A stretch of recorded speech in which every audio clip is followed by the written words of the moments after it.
First reading. A reading from the prophet Joel, chapter 2, verses 12 to 18. But now declares Yahweh, come back to me with all your heart, fasting, weeping, mourning. Tear your hearts and not your clothes, and come back to Yahweh your God. For he is gracious and compassionate, slow to anger, rich in faithful love, and he relents about inflicting disaster.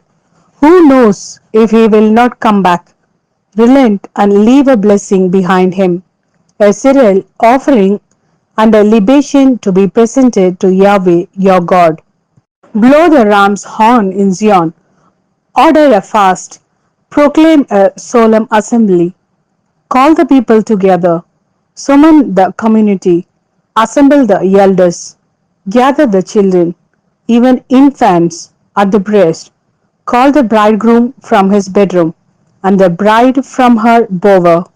Let the priests, the ministers of Yahweh, stand weeping between portico and altar, saying, spare your people.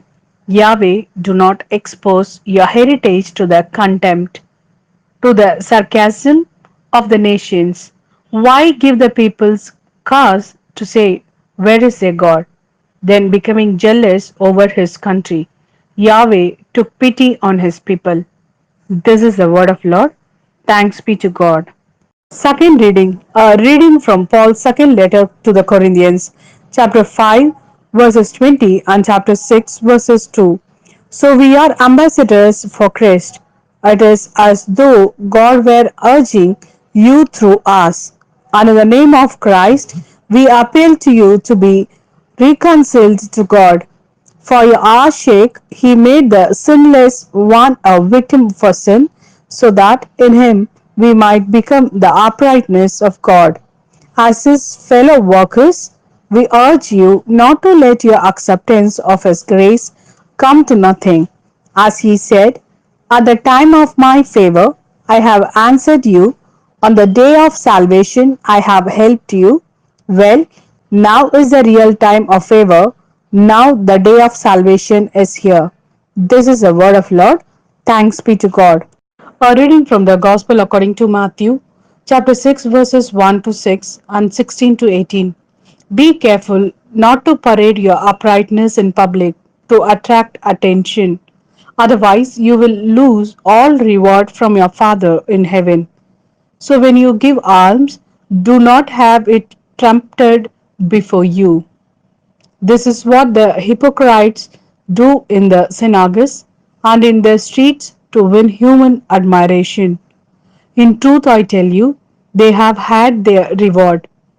But when you give alms, your left hand must not know what your right is doing. Your almsgiving must be secret, and your Father who sees all that is done in secret will reward you. And when you pray, do not imitate the hypocrites. They love to say their prayers standing up in the synagogues and at the street corners for people to see them. In truth, I tell you, they have had their reward. But when you pray, go to your private room, shut yourself in, and so pray to your Father who is in that secret place. And your Father who sees all that is done in secret will reward you. When you are fasting, do not put on a gloomy look as the hypocrites do. They go about looking unslightly to let people know they are fasting. In truth, I tell you, they have had their reward. But when you fast, put scent on your head and wash your face so that no one will know you are fasting except your Father, who sees all that is done in secret. And your Father, who sees all that is done in secret, will reward you.